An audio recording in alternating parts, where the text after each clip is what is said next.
Did you go into the studio with the song sort of, you know, written and arranged in your brain already, or most of them? Yeah. It was the most arranged they'd ever been for any of my records. There were a couple that still lyrics for me are always the last lap, and so like a song like Kink Shirt, for example, was written. The lyrics were written about this waitress that we were all in love with that worked around the corner at the diner that we went Really? to. Yeah. When you were recording? Yeah. And so Mike, awesome. one of the other producer, Mike, was like, you know, we were just in love with her. She had tattoos all over her body, and she looked like she just would have beaten us to death if we'd been like, if we'd done her wrong. She just was powerful, you know what I mean? And like, it was that's so hot. So we were like, couldn't even talk to her, and but she was the nicest.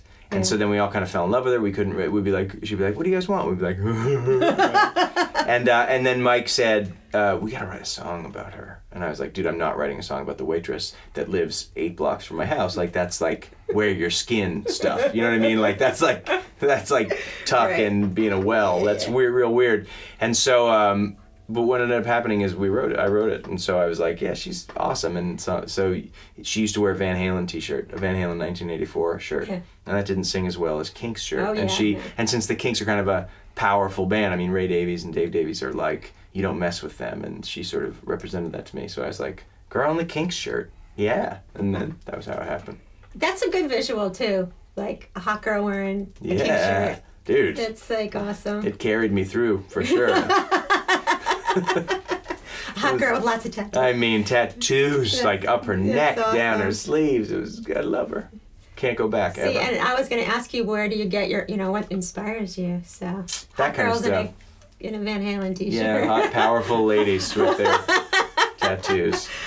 But you did write a lot about San Francisco. So why do you think that sort of permeated things so much? Were you home when you were writing? Yeah, I was home, but I grew up in Boston, and I definitely feel my Massachusetts self, like when I'm in a fight or something, you know what I mean? Like, I feel I can really, my accent comes out, or, you know, but I never really felt like Massachusetts really was my thing, even though I love it and I'm proud to be from there. But when I moved here 20 years ago, this place is like my place. You know, it sort of does that.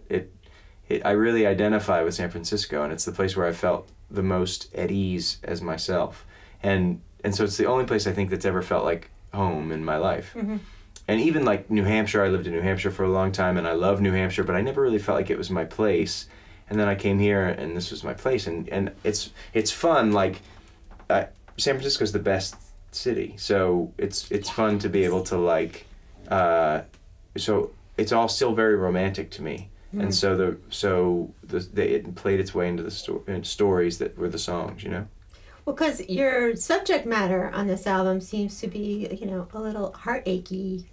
Always heartachy. I got that is an endless well. I don't know where. There's a lot of heartache in there. Seriously, you know? I think regret is a powerful. Yeah. It's a powerful thing, and that made it into a lot of those songs. And just being honest, like, you know, sometimes we're kind of shitty humans, you know what I mean? And like, when you can express it in songs like Earthquake Weather on the record, it's like the first line of the record is, I'd kill anyone who treat you as bad as I do. And like, you know, I wrote that and I was like, oh man, I can't sing that. You know what I mean? That's what, and that was the last of the Great Pretenders idea. Like, I wrote that and I was like, I can't sing that. And I sent it to my manager, and, you know, and I was like, he's like, that is a great line. And I was like, dude, I can't do that. He's like, why not?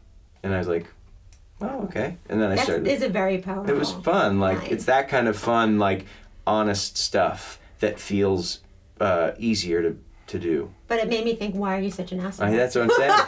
Dude, believe me. I've thought it many times myself. When you write, do you start from a chord progression, a riff? Like, what's your... Most of the time it comes from a chord progression, but it varies, actually. So lyrics will happen sometimes first, and then the lyric will sort of have a melody attached to it. Sometimes melodies happen first, and I'll sing them into my iPhone. Sometimes I'll have guitar parts that will sort of come about, and then it's about kind of like the collision of all those together. Like, and sometimes it's like years. Like, you'll sit on a riff and you'll be like, this is great, you know, and you sit on it and you're like, oh man, but the lyric is like, monkey, pineapple, refrigerator, fart, or whatever, and you're like, that can't happen, and then you can't find a lyric to fit that sounds as good, so it takes a while.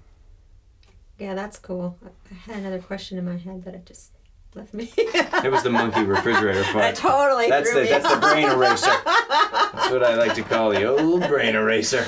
So were there songs you wrote that didn't make it onto the album? Yeah, there were a couple songs. A song called Bitter, which I loved. Oh my gosh, I love that song. And then, yeah, a couple other songs. And they didn't make it just because they didn't fit the vibe of the record, which is the first time. I usually write records, and if there's like 9 songs on it or 10 songs, I write like 7. And then I'm scrambling to like jam the last bits of things into 2 more songs. This was the first one where I had like a surplus of stuff. It just didn't fit. It felt like a real complete song cycle. Well, you might be able to release them separately on Acoustic Nation. You know. Oh, I'm in. Exclusive. Wouldn't that be great? Yeah.